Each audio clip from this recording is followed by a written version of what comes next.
শুভ সকাল বন্ধুরা, কেমন আছো তোমরা সবাই? আশা করি তোমরা সবাই ভালো আছো। আমিও খুব ভালো আছি। বড়োদেরকে জানাই আমার প্রণাম, আর ছোটোদের জন্য রইল আমার অনেক অনেক ভালোবাসা। তো সাগরিকার নতুন আরেকটা ব্লগে তোমাদেরকে আবারও জানাই স্বাগতম। তোমরা সবাই কেমন আছো অবশ্যই আমাকে কমেন্ট করে জানিও। তো চলো আজকের দিনটাকে শুরু করা যাক। আর রান্নাঘরের সমস্ত কাজ কিন্তু কমপ্লিট হয়ে গেছে, কিন্তু ঘরের কিছু কাজ এখনও হয়নি, যেমন বিছনা উঠানো বা ঘর ঝাড়ু দেওয়া, দুটোর একটাও কিন্তু আমি এখনও করিনি। আর সকালে রান্নাও এখনও হয়নি। তো চলো আগে ঘরের বিছনা উঠাবো, ঘরটাকে ঝাড়ু দিয়ে এসে তারপরে রান্নাটা করবো। তা চলো। আর চারিপাশে দেখো,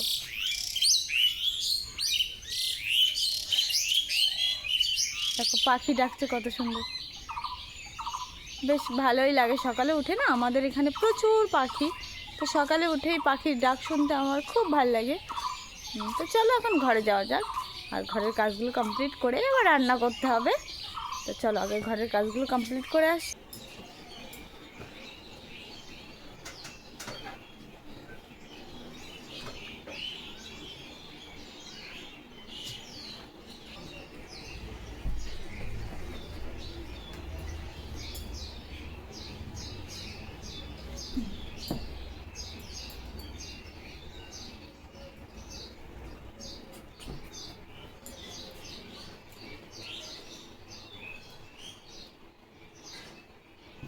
এগুলো গায়ে দিতে লাগে না, মশারির পাশ দিয়ে চাপা দিয়ে দিই, তাহলে মশারিটা উড়ে যায় না।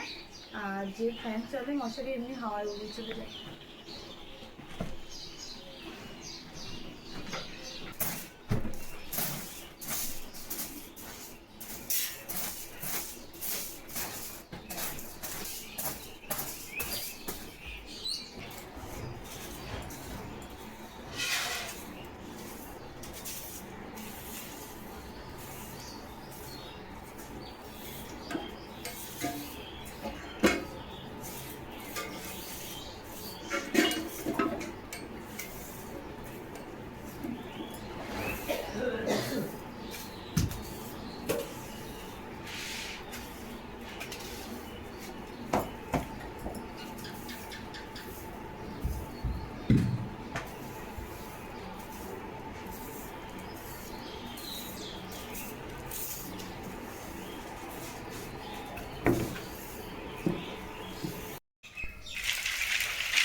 এবারে ভেঙে নিলে কি হয়, ছোট ছোট হয়, নিতে ভালো হয়, আর জাল দিতেও ভালো হয়, রান্নাঘরে রাখতেও সুবিধা হয়।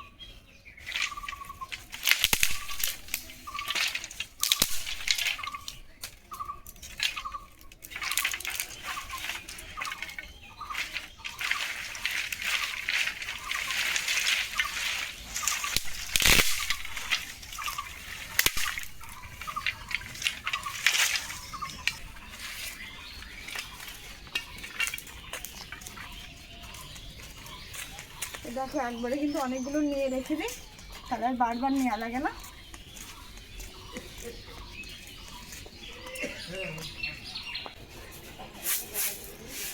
তো রান্না করবো, এখন চাল ধুতে যাবো কল করে। এটা তো চাল নিয়ে নিয়েছি গামলায়। চলো আগে ধুয়ে নিয়ে আসি, রান্নাটা ফটাফট করে নিই।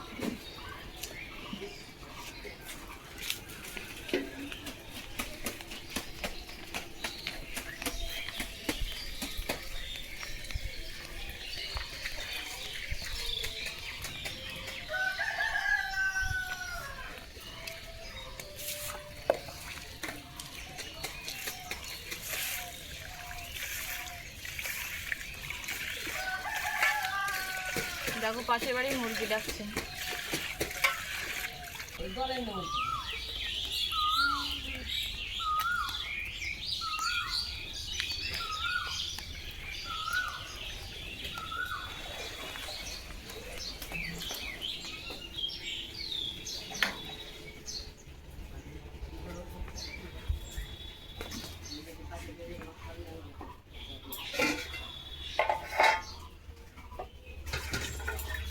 তো দেখো এই যে আলু, এই আলুগুলোকে আমি সিদ্ধ দিব। তো আলুগুলো ছুলিনি, কিন্তু আলু না ছুলে সিদ্ধ দিলে কিন্তু দারুণ লাগে খেতে। আর এই যে হাঁড়িতে ভাত হচ্ছে, আর এখন এই যে আলু সিদ্ধ দেবো। আমি আম কুড়িয়ে নিয়ে এসেছি। এটা কতগুলো আম। আমাদের গাছের আম না? হ্যাঁ বাগানের গাছের আম। হ্যাঁ। সব আম পড়ে যাচ্ছে বাগানের গাছে আম। রান্না করে রেখে দাও। দেখো ঈশা কতগুলো আম নিয়ে এসছে কুড়িয়ে, আর আমাদের গাছের আম কিন্তু সবই পড়ে যাচ্ছে। এই দেখো কি করবো আম দিয়ে?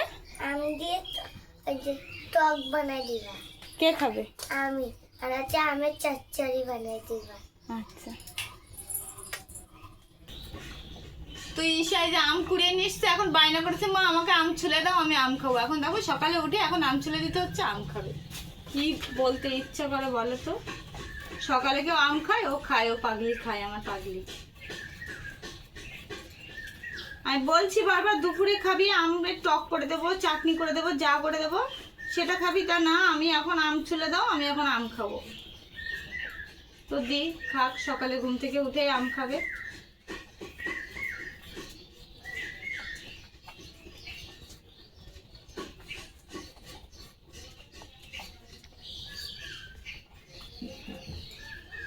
এই যে কত সুন্দর দেখো ছুলেছি, এবার এটাকে খাবে, তো ধুয়ে দিই। তো আলু যখন সিদ্ধ দিয়েছিলাম, আলু কিন্তু ছুলে আমি সিদ্ধ দিইনি, আলু কিন্তু ধুয়ে এমনি আস্তই সিদ্ধ দিয়ে দিয়েছিলাম। আর এখন দেখো এই যে খোসা ছাড়িয়ে নিচ্ছি, আর এখন আলুর সিদ্ধটা মাখাবো। শুকনো লঙ্কা ভেজেছি আর পেঁয়াজ কুচিয়ে রেখেছি, এটাতে মাখাবো। আর আলু জানো তো, সিদ্ধ দেওয়ার সময় ছুলে দিলে একরকম টেস্ট লাগে, আর না ছুলে খোসা দিয়েই সিদ্ধ দিলে, মানে এরকম আস্ত সিদ্ধ দিলে কিন্তু আর একরকম টেস্ট লাগে। তা তোমরা যারা খেয়েছো তারা তো জানো, আর যারা খাওনি তারা কিন্তু ট্রাই করে দেখতে পারো। আমার কিন্তু খুবই ভালো লাগে, আমরা কিন্তু বেশি কিন্তু এরকমভাবেই খাই, বেশ খেতেও টেস্ট লাগে। চলো ছাড়ানো হয়ে গেছে, এখন এটাকে মাখাবো, একটু গরম আছে। তো দেখো এখানে এই যে আমি এখানে শুকনো লঙ্কা আর এই যে পেঁয়াজ আমি আগে থেকে কুচিয়ে রেখেছি, যেটুকু লাগবে সেটুকু দেবো। আর এই যে শুকনো লঙ্কা আর সর্ষের তেল দেবো, দারুণ লাগবে খেতে। আগে দুটো দিয়ে দেখি কেমন ঝাল হয়, তারপরে আবার দেবো। আগে লঙ্কাটাকে ছিনে নিই।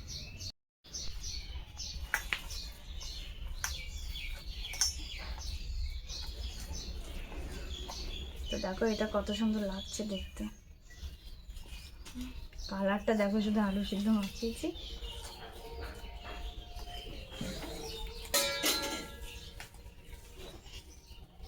আর একটু লবণ লাগবে, লবণ কম করে দিয়েছিলাম।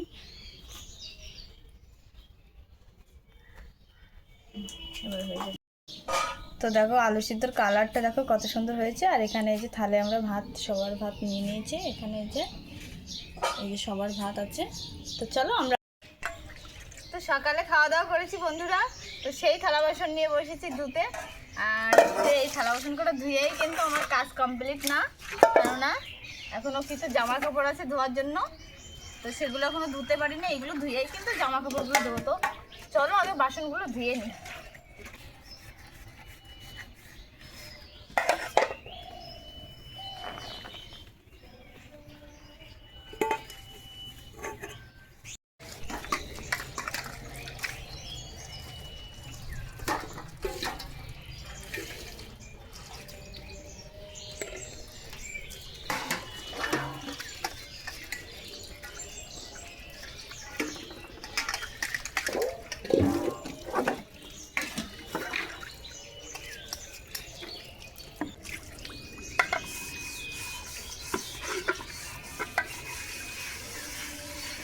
যেহেতু আমরা কাঠে রান্না করি, তাই কিন্তু আমাদের কালি মাছতেই হয়।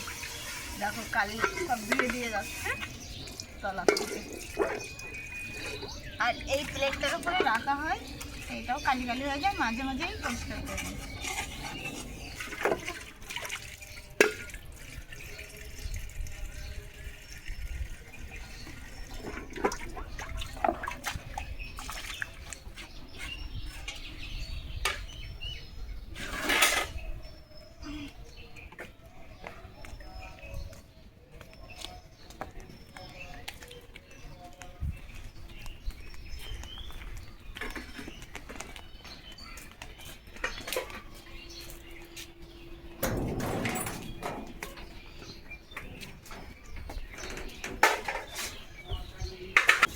সকালের থেকে দুধ জ্বালাতে মনে নেই, দেখো দুধ পড়ে রয়েছে, এখন জ্বালাবো।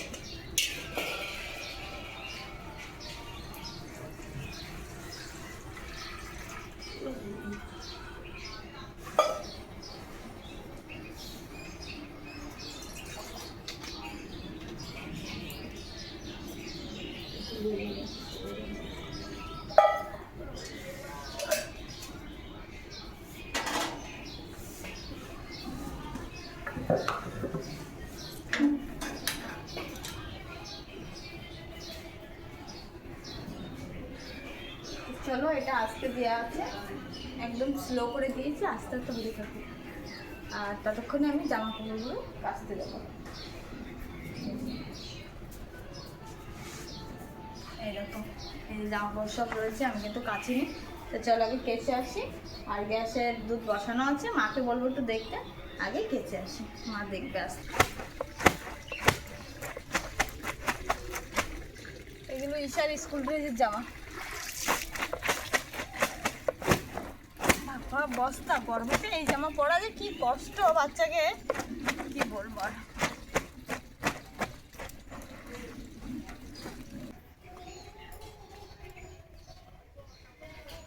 যে গরম পড়েছে, জামা কাপড় একদম শেষ। যে রোদ্রের তাপ আর যে গরম পড়েছে,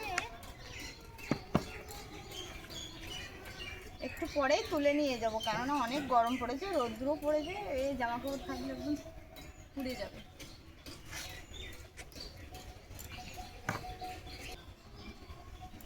চলো, হয়ে গেছে জামা কাপড় নাড়া। আর দেখো গামলা পুরো ফাঁকা হয়ে গেছে। আর এই গামলাটা কিন্তু ঈশার ছোটোবেলার, এতে স্নান করতো ঈশা, সেই গামলাটা দেখো এখনও আছে। তো এটা আমি যত্ন করে রেখে দিয়েছি, ওই অল্প অল্প কাজ করি আর রেখে দিই ঘরের ভিতরে, যখন দরকার হয় তখন নিই, আর যখন দরকার না হয় তখন আমি ব্যবহার করি না, এটা রেখে দিই ঘরের যত্ন করে। ঈশা বড় হলে দেখবে যে এতে আমি ছোটোবেলায় স্নান করতাম এই গামলাটাতে। এই দেখো আমগুলো কত বড় বড় হয়ে গেছে, এগুলো কিন্তু হিমসাগর আম। আর এই গাছের আমই বেশি পড়ে যাচ্ছে, এগুলো ঈশা কুড়িয়ে নিয়ে গেছিলো সকালে। এই যে দেখো কত আমও হয়েছে, অনেক আম ধরেছে আমাদের গাছে, প্রত্যেকটা ডালে ডালে আম দেখো।